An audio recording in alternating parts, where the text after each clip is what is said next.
الله فلا مضل له ومن يضلل فلا هادي له وأشهد أن لا إله إلا الله وحده لا شريك له الذي لم يلد ولم يولد ولم يكن له كفوا أحد وأشهد أن سيدنا وحبيبنا مصطفى صلى الله عليه وسلم أرسله الله تعالى بالهدى ودين الحق ليظهره على الدين كله ولو كره المشركون.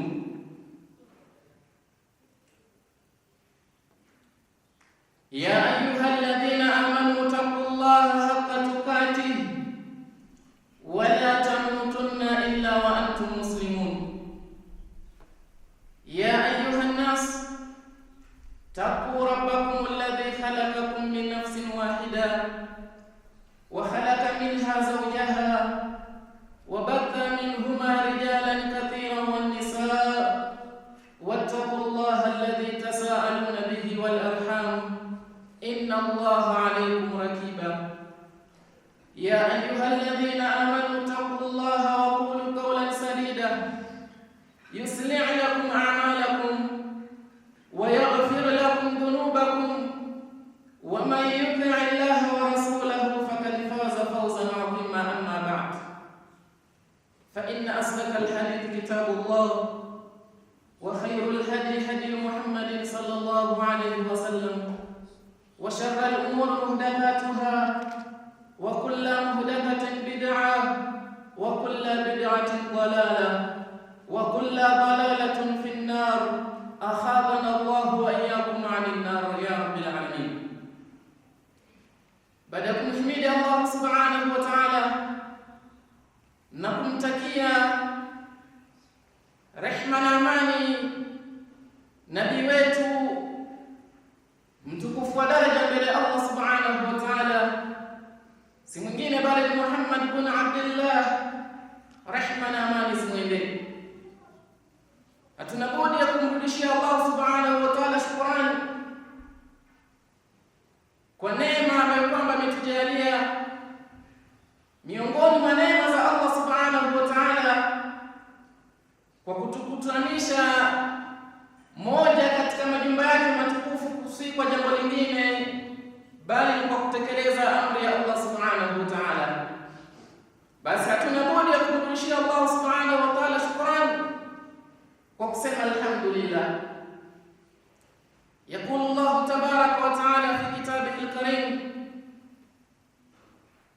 بعد أعوذ بالله من الشيطان الرجيم: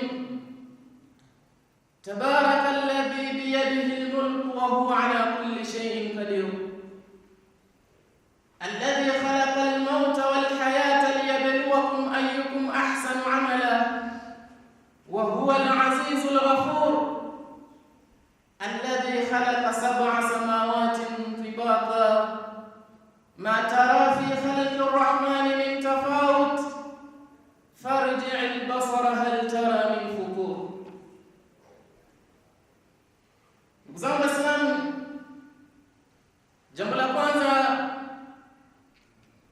nitakuwa ni mwenye kuwahusia nafsi zenu pamoja na kuihusia nafsi yangu kwa jambo zima la kumwogopa Allah subhanahu wa ta'ala. Tazawadu, jitengenezeni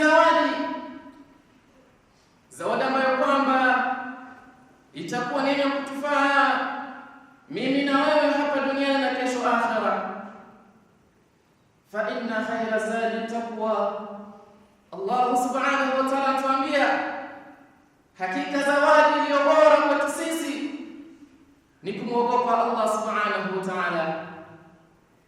Ndugu zangu Waislamu, katika maudhui yetu ya leo tutakuwa kukumbushana na kuanza na hadithi ya Mtume sallallahu alayhi wasallam, hadithi ambayo kwamba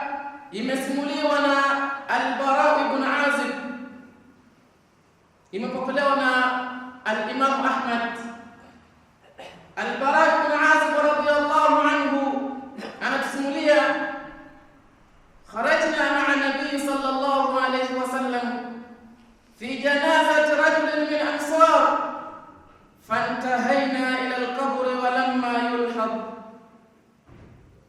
Anasimulia na kuambia siku moja waliondoka pamoja na Mtume sallallahu alaihi wasallam na jeneza wakielekea makaburini, lakini walipofika makaburini wakakuta kaburi halijatairishwa, ndio bado linachimbwa. Fajalasa Rasulullah sallallahu alaihi wasallam, basi Mtume sallallahu alaihi wasallam akakaa kando, wajalasna haulahu, na pia sisi masahaba tukakaa kando ya Mtume sallallahu alaihi wasallam. Wakaanna ala ruusina tayra, na hakika tulikuwa ni kana kwamba katika vichwa vyetu tumebeba ndege, bimaana wametulia, hawazungumzi wala hakuna linaloendelea kati yao pamoja na Mtume sallallahu alaihi wasallam. Wa fi yadihi udu yankutu fil ard, na katika mkono wa Mtume sallallahu alaihi wasallam alikuwa na kijiti ambacho kwamba alikiokota katika ardhi. Thumma rafa'a ra'sahu faqala, kisha Mtume sallallahu alaihi wasallam akainua kichwa chake na akawaambia masahaba, ya qaumi, enyi kaumu yangu, enyi watu wangu, limithli hadha faahiddu, mfano wa siku hii jiandaeni. Ayi yaumin hadha, ni siku gani hii ndugu zangu Waislamu, ambayo kwamba Mtume sallallahu alaihi wasallam anahusia masahaba wake wajiandae nayo? Ni siku ambayo kwamba mfano wa ile siku ambayo kwamba moja katika masahaba wa Mwenyezi Mungu alikuwa amengojea muda si mrefu kuingizwa katika kaburi, kuingizwa katika mwana wa ndani. Ndugu zangu Waislamu, kwa hivyo ndugu zangu Waislamu, tumekuwa na mwenye kuhusiwa katika marhala ambayo kwamba binadamu atakuwa ni mwenye kupitia tofauti tofauti. Tumekuwa na mwenye kuhusiwa hali ya jinsi ambavyo kwamba mwanadamu anafaa katika mgongo wa ardhi, jinsi mwanadamu anafaa kujitayarisha na mauti na yale ambayo kwamba yatamkuta siku ya Kiyama biidhni Mola subhanahu wa ta'ala. Mada yetu ya leo ndugu zangu Waislamu, tutakuwa tunakuhusia ama kukumbushana juu ya hali ya kaburi. Ni yapi ambayo kwamba yanapatikana katika kaburi ndugu zangu Waislamu? Miongoni mwetu hakuna yule ambaye kwamba anajua lile ambalo kwamba linaendelea kaburini. Hauna video ambayo kwamba utasema nimeona yale ambayo kwamba yanaendelea katika kaburi, wala hauna jamaa yako ambayo kwamba ametangulia ameweza kupigia simu kukueleza yale ambayo kwamba yanaendelea kaburini, isipokuwa kwa kurejea hadithi za Mtume sallallahu alaihi wasallam alipotueleza ni yapi ambayo kwamba yanaendelea katika kaburi. Ndugu zangu Waislamu, katika riwaya nyingine ambayo kwamba hadithi ambayo kwamba nimeitanguliza, Mtume sallallahu alaihi wasallam anasema kwamba alikuwa ni mwenye kuambia maswahaba wake, ista'idhu billahi min adhabil qabri, mujikinge kwa Mwenyezi Mungu na adhabu ambayo kwamba inapatikana katika kaburi.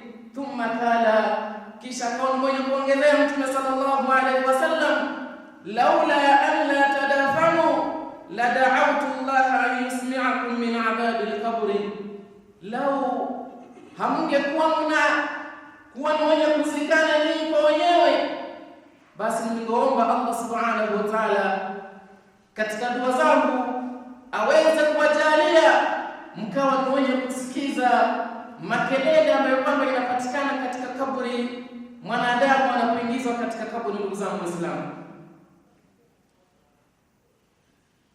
ndugu zangu Waislamu, al-qabru huwa manazil awwal fil akhirah. Haya ni makazi ya kwanza katika maisha ya akhira. Ndugu zangu Waislamu, na tabi'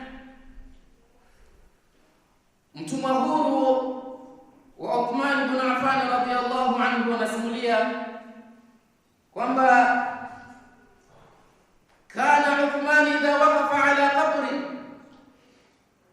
alikuwa Uthman pindi anaposimama katika makaburi, baka hatta yabulla lihiyatahu, Uthman anakuwa ni mwenye kulia mpaka ndevu zake zinakuwa ni zenye kuloa na machozi.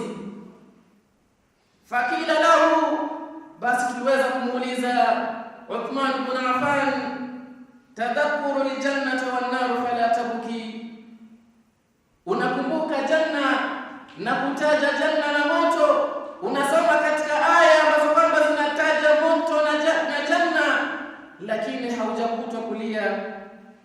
Watabki min hadha, je, kusimama tu katika kaburi ndio inafanya unalia kiasi hiki mpaka ndevu zako zinapata kuloa? Wakala Uthman ibn Affan radiyallahu anhu, lakini Uthman akawa mwenye kujibu, sami'tu Rasulullah sallallahu alayhi wasallam yaqul, kwamba nimemsikia mtume wa Mwenyezi Mungu rehema na amani zimwendee akisema, innal qabra awwal manazil al-akhir, hakika hili kaburi ni moja katika sehemu ya kwanza katika makazi ya akhira. Fa in naja minhu fama ba'dahu aysara minhu, na yule ambaye kwamba atakuwa mwenye kufaulu katika hili kaburi, basi atakayofuata baada ya kaburi basi atakuwa ni mepesi. Wa in lam yanju, lakini ikiwa mwanadamu hatakuwa mwenye kufaulu katika hili kaburi lake, minhu fama ba'dahu ashaddu minhu, basi yatarajie yale ambayo kwamba yatafuata kabla baada ya kaburi, basi aweze kujua yatakuwa ni mambo mazito hata kuliko yale ambayo kwamba anakutana nayo katika kaburi. Ndugu zangu Waislamu, huyu ni sahaba wa Allah subhanahu wa ta'ala, ameridhiwa na Allah subhanahu wa ta'ala, amebashiriwa pepo na Allah subhanahu wa ta'ala, lakini analia kiasi hiki mpaka ndevu zake zinaloa kwa sababu ya mtihani ambao kwamba unapatikana katika kaburi. Ndugu zangu Waislamu, vipi mimi na wewe ambao kwamba leo hii mchana na usiku tunamwasi Allah subhanahu wa ta'ala, mchana na usiku tunaogelea katika maovu, katika madhambi? Ndugu zangu Waislamu, alikuwa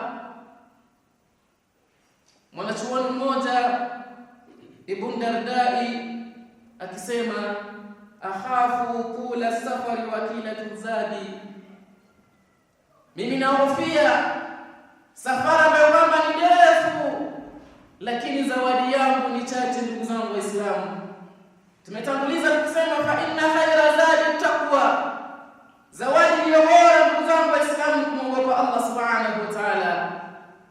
Vipi umejitayarisha na maisha ya akhira ndugu zangu Waislamu?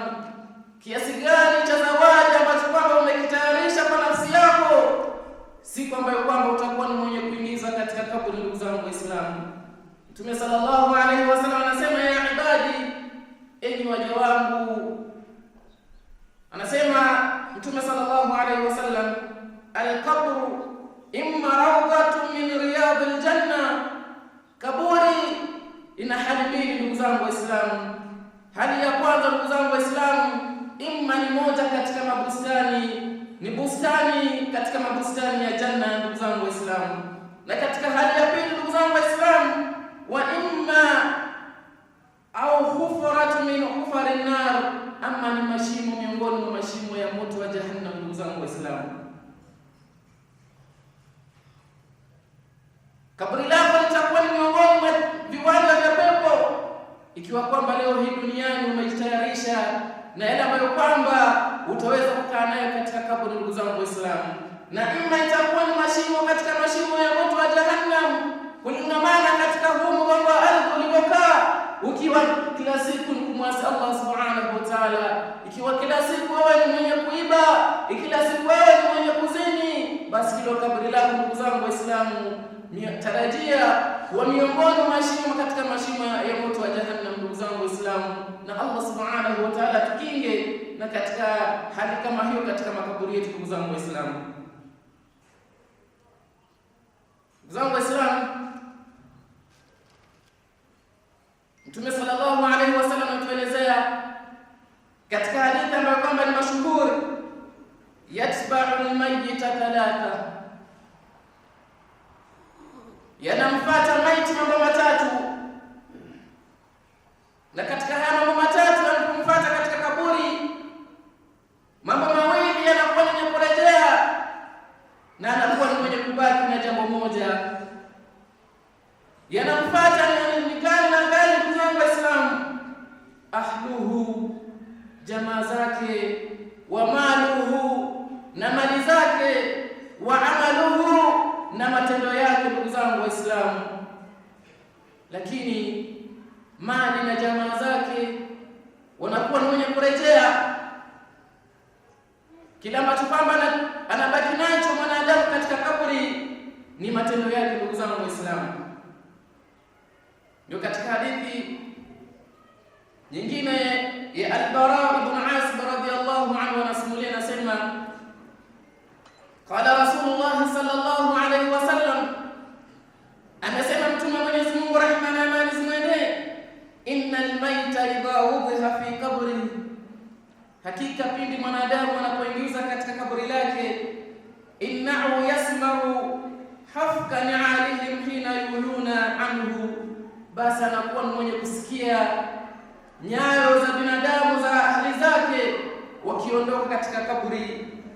Fa in kana mu'minan, basi huyu mtu akiwa kwamba duniani alikuwa ni mu'min, kanat salatu inda rasihi, basi kichwani mwake kutakuwa kumekaa swala, wa kana siyamu an yaminihi, na katika mkono wake wa kulia kumekaa siyamu, wa kanat zakatu an shimalihi, na upande wake wa kushoto zaka imekaa imemngojea, wa kana fi'lul khairat min sadaqat, na katika matendo ambayo kwamba ni kheri kama sadaqa, wasilatu rahmi, na kuunga ujamaa, wal ma'ruf, na kufanya mema, wal ma'ruf wal ihsan ila an-nasi, na kuwafanya wema binadamu, inda rijlaini, basi hayo yanakaa upande wa miguuni. Ndugu zangu Waislamu, ndio maana Mtume sallallahu alaihi wasallam atusema katika hadithi ambayo kwamba tumetanguliza, kila ambacho kama mwanadamu anapata kubaki nacho katika kaburi ni amali. Ndugu zangu Waislamu, Mtume sallallahu alaihi wasallam anasema, ikiwa basi adhabu itakuwa ni kuletwa juu ya kichwa, fayuta min kibali ra'sihi fatakulu salati ma kibali madkhalu, basi adhabu itakapoletwa upande wa kichwa, basi swala itakuwa ni kumtetea huyu mja na kumwambia hauna kibali kupita katika upande wangu. Ikiwa adhabu italetwa katika mkono wa kulia, siyamu itakuwa ni kumtetea huyu mja na kumwambia na kusema ma kibali mudkhala, hauna kibali kupita upande wangu. Adhabu ikiletwa kupitia upande wa kushoto, basi zaka inakuwa ni kumtetea huyu mja na kusema ma kibali mudkhala, hauna nafasi yoyote ya kupita katika upande wangu. Na adhabu ikiletwa kupitia katika upande wa miguu, basi mambo mengine ya khairat yanakuwa ni kumtetea huyu mja na kusema ma kibali madkhala, hauna nafasi yoyote ya kupitia upande wangu. Ndugu zangu Waislamu, vipi mimi na wewe ambao kwamba tutaingia katika kaburi, hatuna swala, hatuna siyam, hatuna zaka, hakuna matendo mengine ya khairat? Ndugu zangu Waislamu, nini ambacho kwamba kitatutetea na hii adhabu ya kaburi? Ndugu zangu Waislamu, ikiwa wewe ndugu zangu Waislamu ni wa kuswali Ijumaa hadi Ijumaa, ni wa kuswali Ramadhani hadi Ramadhani, ni nini ambacho kwamba umetarajia kitakutetea na adhabu ya kaburi? Ndugu zangu Waislamu, ndugu zangu Waislamu, hadithi inaendelea.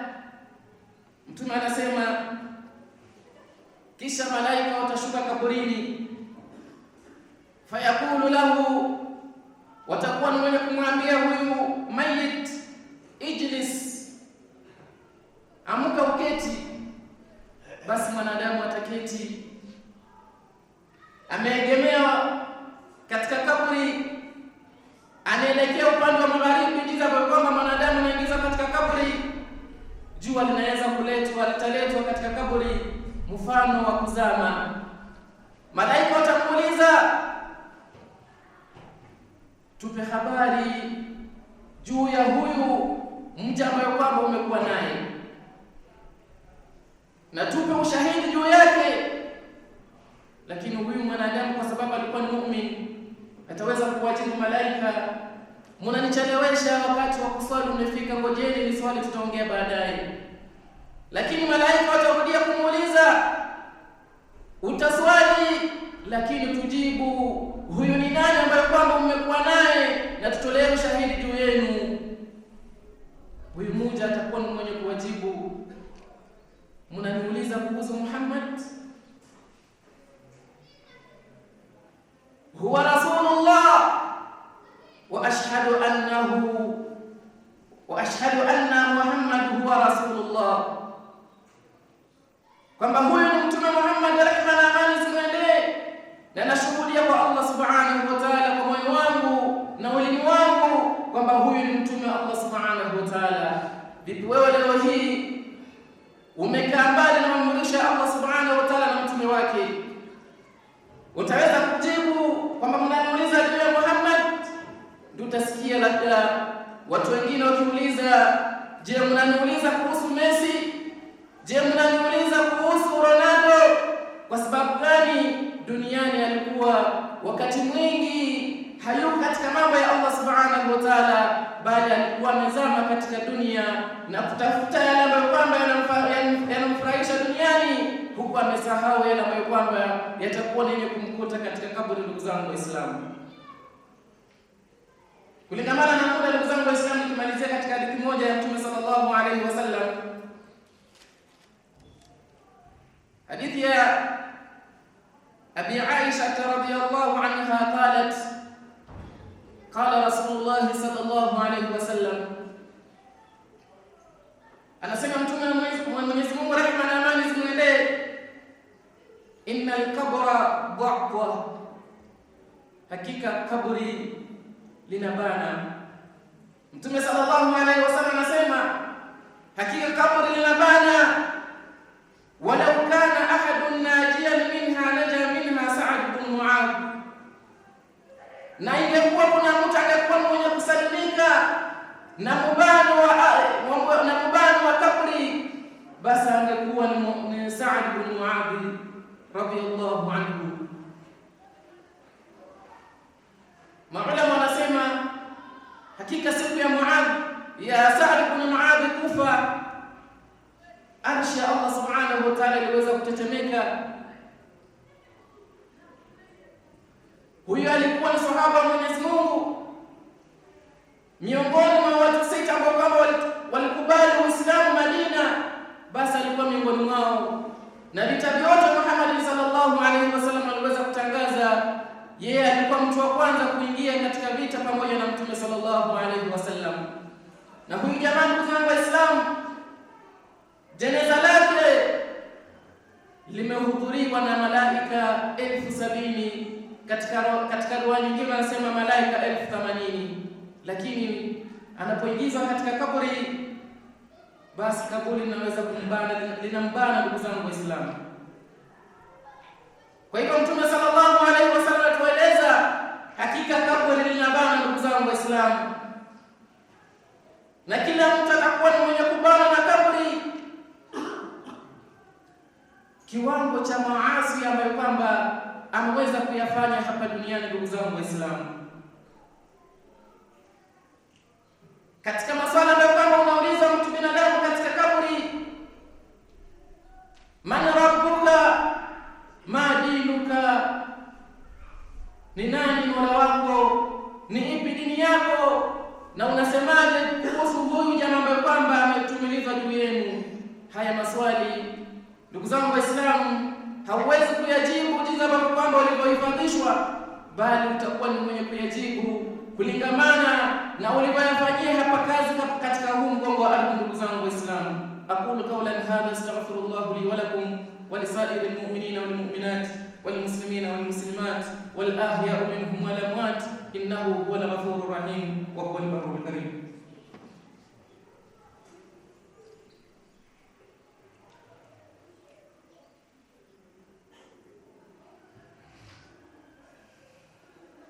الحمد لله حمدا كثيرا كما أمر، وأشهد أن لا إله إلا الله وحده لا شريك له، وأشهد أن سيدنا وحبيبنا مصطفى صلى الله عليه وسلم في مرة أخرى أوصيكم وإياي بنفسي بتقوى الله عز وجل، ومن يتق الله فقد فاز كما قال الله تعالى إن للمتقين مفازا. وقال الله سبحانه وتعالى بعد أعوذ بالله من الشيطان الرجيم إن الله وملائكته يصلون على النبي يا أيها الذين آمنوا صلوا عليه وسلموا تسليما.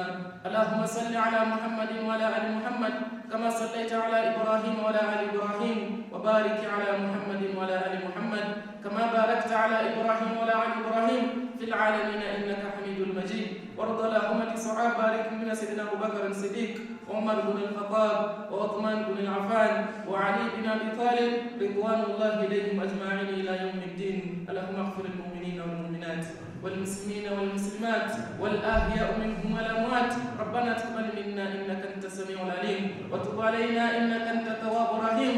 ربنا زدني علما وارزقني فهما. ربنا اغفر لنا ولإخواننا الذين سبقونا بالإيمان ولا تجعل في قلوبنا غلا للذين آمنوا ربنا إنك الرؤوف الرحيم. اللهم لا تدع ذنبا إلا غفرته ولا هما إلا فرجته ولا دينا إلا قضيته ولا مريضا إلا شفيته ولا ميتا إلا رحمته ولا مظلوما إلا نصرته ولا حاجة من حوائج الدنيا إلا قضيته يا رب العالمين. والحمد لله رب العالمين.